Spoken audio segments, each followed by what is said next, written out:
একটু আপনাদের এই যে আমরা এইটা আমাদের জন্য এইটা আমাদের আপনাদের সদস্য হিসেবে যারা কাজ করছে গিয়ে আজকে বাকি মানুষের মানবতার কাজ করতে গিয়ে আজকে এই আত্মত্যাগ করতেছে আমরা খুবই সর্বদা রইল আমরা ইনশাল্লাহ আমাদের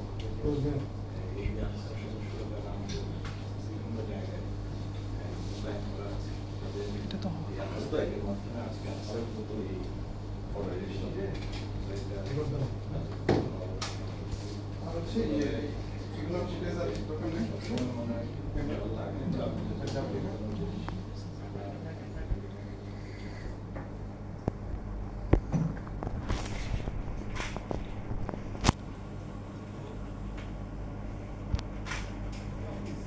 তাদের সাথে খুবই সুদৃঢ় একটা ভূমিকা রেখে তাদের সাথে সমন্বয়ের মাধ্যমে এই জায়গাটায় জন্য একটা ভূমিকা রাখে, সেটা আমরা মনে করি যে এই এখনকার জন্য এটা প্রয়োজনটা সবচেয়ে বেশি, যে বন্যা পরবর্তী পরিস্থিতি সেদিকে আমরা আসলে পরিকল্পনা করে কাজ করার চেষ্টা করতেছি।